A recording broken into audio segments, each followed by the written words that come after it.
What's up, YouTube? Welcome back to my channel. Welcome to my channel, Zen Bliss. If you're new, this channel is dedicated to everything entrepreneurship.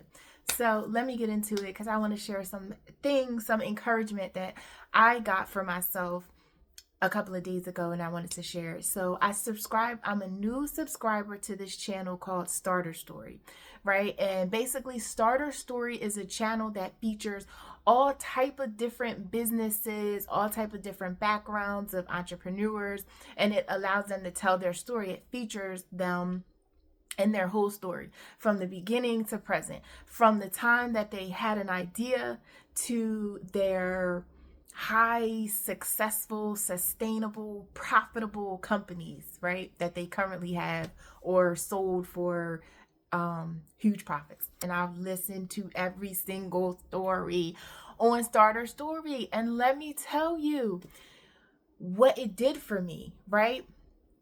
Like I said, these are successful business owners. Their companies have very high morales, very well-known brands, sustainable companies, very profitable companies. So what it did for me initially was it showed me something, right? After I watched the first story, it was a mattress in a box story. I encourage you to go subscribe to this channel, watch these videos, because I'm telling you, it just makes you understand that these entrepreneurs were no different than us. They simply had an idea and started moving on their ideas. They started executing on all of the things that they wrote down for themselves to do in order to make that thing, build that business to what it is today.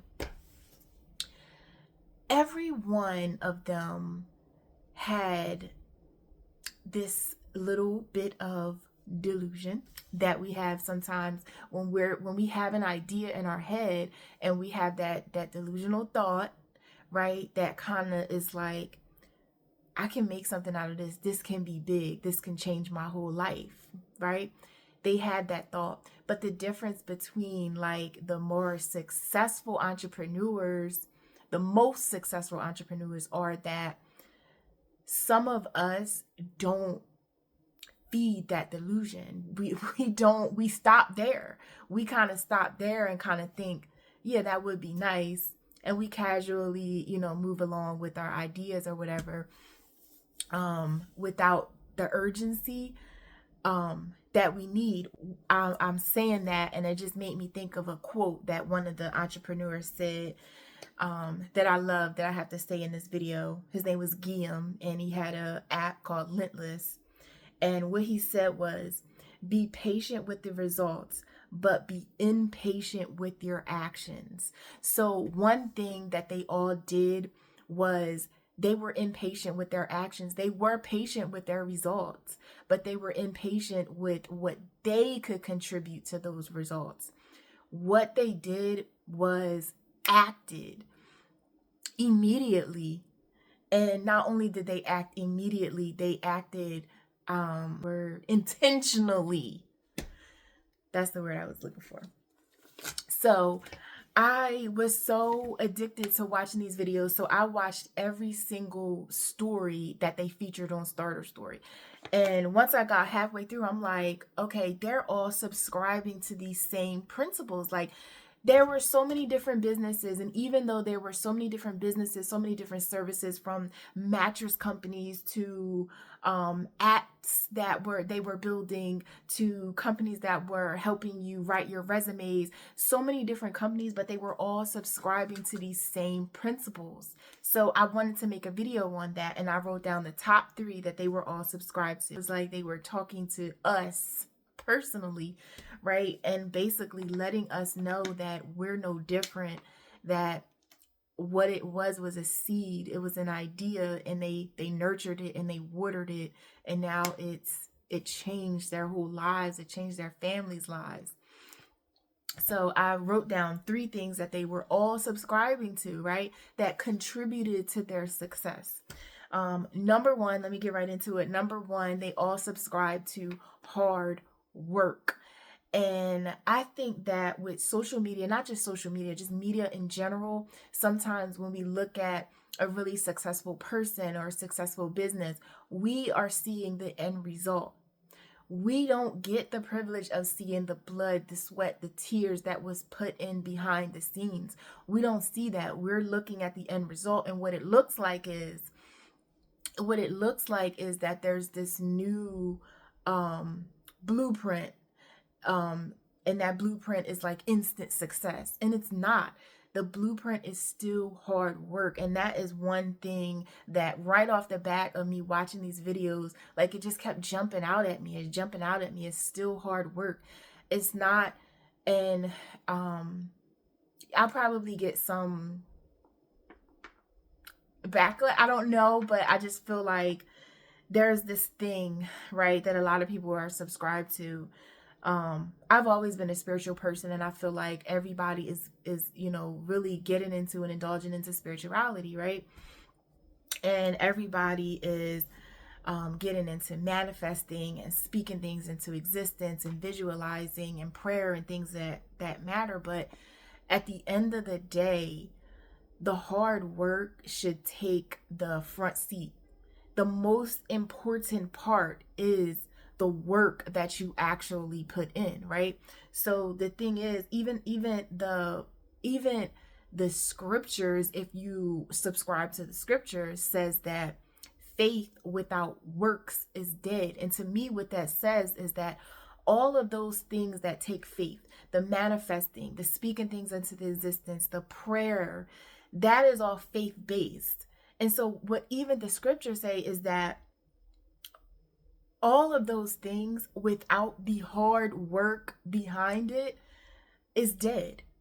So don't forget, or what I have written down, it says, don't get tricked into thinking it doesn't take hard work. Hard work is still the blueprint, and hard work is still the blueprint. I also heard someone say, this was in a video unrelated to entrepreneurship, right?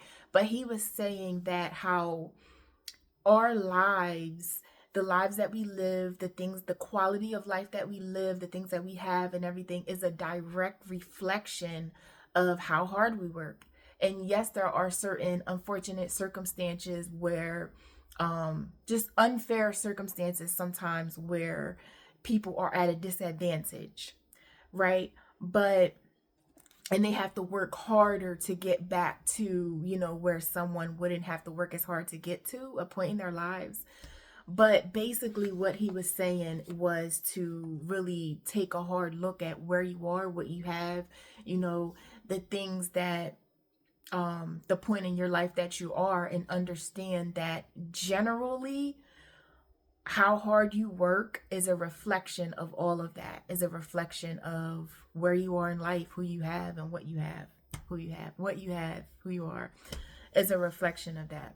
So really being honest with myself and taking that to a business level, and the goals that I have for my business and the things that I want for my business, it's not there. And why is it not there? Is it because I'm at such a disadvantage? Is it because that somebody else had an advantage? No, it's because I didn't work hard enough to get there. I did not put in the work, period. And with you saying that, it's not, anything bad. It's not anything negative. It's just seeing that there is an opportunity to do more. Where is that opportunity to do more? It's here. It's here and it's here. Okay, so now you know what you need to do to get to the goals that you're trying to get to and to obtain the things that you're trying to obtain. Now you have I also wanted to add this part in real quick and say that the majority of them were also working 9 to 5s at the same time that they were building their companies. And I have to point that out because it was a part of how hard they worked. A lot of them did not come from a line of other entrepreneurs. They were paving the way. A lot of us are paving the way for our children and our grandchildren and future generations to come. They did not have like that support system to show them this is what you do and this is what you don't do. That's hard work. So number one had to be hard work. Number two, I wrote down pivoting and adapting. So that's another thing that we're all guilty of sometimes. We have goals for ourselves, right? And we have these visions and we see them happening in a certain way. And if it ever kind of gets off track and kind of goes in a different direction, we pull the reins back in and we back on track, right? But what I noticed with 90% of these companies that were featured, right, was that they all saw the opportunity to pivot and adapt to the climate around them, right? So I'm gonna just pull one example out of my head. Mattress in a Box story. So there was these two young gentlemen, they started a company, and it was the perfect example of pivoting and adapt. So I'm gonna talk about them real quick. Mattress in a Box. So these two young gentlemen, they wanted to start a company, and what they did was they decided to start a heating blanket company. So they wanted to start a heating blanket company. Okay. So they found a manufacturer, they started their company, and they, started marketing and stuff. And then they after a while, business started picking up and they got really successful, right? And they made 6 figures, I think, in the first year or something like that. So then what happened was they came to this plateau in their profits where they weren't seeing a whole lot of profits come in. They weren't getting a whole lot of new customers, and the customers that they had stopped buying. So they reached out to the customers. I'm talking fast, so this won't be too long. They reached out to the customers to find out why they stopped buying, and a lot of them said it was because of the season. It was getting warmer outside. They weren't interested in heated blankets at that time. The blankets were keeping them too warm. Now, they could have said easily, okay, well, we'll just maybe take a break and wait till the next season of winter when people are interested in being warmed up again. I don't know. They could have said, well, maybe this wasn't the smartest business to get into because we won't see profits all year round. But that's not what they did. They pivoted, and guess what they did? They found a manufacturer to manufacture cooling pillows and cooling blankets. So now it was like this complete pivot from the heating blankets, and they found just as much success, if not more, with the pillows and the blankets and things. So after that, bunch of things happened in the story. I'm not going to tell their whole story. Go watch starter story videos. But I'm going to fast forward to the end of their story, and they highlighted how they decided that they wanted to sell their company after so many years. So they wanted to sell their company, so they got offers and things, and I think at the time the company was valued at $20 million. So how many of us would have took the $20 million and walked? Well, they didn't. They said, we want to maximize our, profit on this sale. So they said, let's add one more product at the very end of right before they sold. They added one more product, and they pivoted again, and they added mattresses, not just any mattress, but mattresses in a box. First of all, which one of us don't have a mattress in a box? If you've bought a mattress within the last 5 years, was it a mattress in a box? Because I know mine was. Because I've purchased several mattresses in a box. I don't know why I brought that out, but yeah. I had no idea about this company, who these people were, but I do have a mattress in a box. Or I did buy a mattress in a box. Anyway, they added that as one of the last products to their line, right? And they got their business value increased over $20 million more. So they ended up selling the company for like a little over like $40 million or something like that. But the reason why I told that story is because it was the pivoting part of that story. Like, they didn't just stick to the original idea, because sometimes that original idea needs to be just tweaked a little bit, adapted. Maybe you need to pivot from it just a little bit to maximize your profits, to just find new success, find new customers, find new support. And sometimes that comes from just pivoting a little bit from the original idea and not being so stuck on success coming from, you know, the original idea, because sometimes, you know, it's okay to kind of deviate a little bit from that original idea, and you find even more success than you did with the original idea. So that was number 2. And it wasn't just the mattress in a box. Many of them pivoted. Many of them had an idea, they started building on the idea, and then they found opportunities to do something bigger. And that's what they did. And I can relate to that, and I feel like a lot of us can relate to that. We have ideas. Our ideas are amazing, but sometimes they might just need a little bit of tweaking. Sometimes we can reach out to like the customers that we do have and ask for their suggestions. You know, how would you like us to serve you better? Which Mattress in a Box did too. They actually reached out to like thousands of customers and asked that question. That was number 2. Number 2 was pivoting and adapting. They all subscribed to being able to pivot and adapt to the climate around them, to what was going on around them when it came to their businesses. And then 3, the final thing came from a quote, right? And this came from a quote. I didn't write down his name. All right. It came from a quote, and this was quoted on one of the business owners. And once he said this, it stuck out to me, and I was like, boom, that's the 3rd thing. Because in a way, well, first of all, let me read the quote. What he said was, growing a company is never an exponential curve. It is always an S curve. The only companies who look like an exponential curves are the ones who plan for the next X curve. So the reason why I added that as number 3 is because many of the companies that were featured hit plateaus at some point, right? Or it looked like what we might look at as a loss. But how they approached it was, what I wrote down was, what looks like loss or failure or plateau is opportunity in disguise.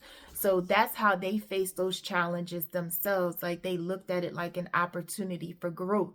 So it wasn't a time where they got discouraged. It wasn't a time where they looked at it and chalked it up to the business failing or the company failing. It was a part of their success. And it was a part of their success because it was a part of their growth. Because when they hit those plateaus, or when it looked like they were taking a loss, they kind of like reevaluated the company, right? And they found opportunities to grow, and they found opportunities to do things differently to recover from those plateaus or those losses. So that was number 3. So just to recap, the 3 things that these successful businesses and these entrepreneurs, they all subscribe to was, number 1, hard work. Don't get tricked into thinking that it doesn't take hard work. Hard work is still the blueprint. Faith without works is dead. Number 2 was pivoting and adapting to the climate around them, not being so stuck in their ways where they couldn't find a better way to do their business. And number 3 was, what looks like loss or failure is an opportunity in disguise. So those are the 3 things that I got from watching Starter Story. So go subscribe to Starter Story and watch those videos one by one. And I guarantee in more than one of those stories, you'll find a piece of you in those business owners. And that was the beauty of that whole collection of stories that were featured. So that is my video today. I hope it wasn't too long, and thank you for staying to the end. If you're not already subscribed, subscribe. And if you are subscribed, thank you for subscribing. Comment on my video. Tell me what you thought about it. And if you go watch those videos, tell me some other things in these comments that you stuck out to you, that you think that you are going to subscribe to now and that you're going to incorporate in your business practices. Till next time, and I promise it won't be as long next time until I post my next video. Peace, y'all.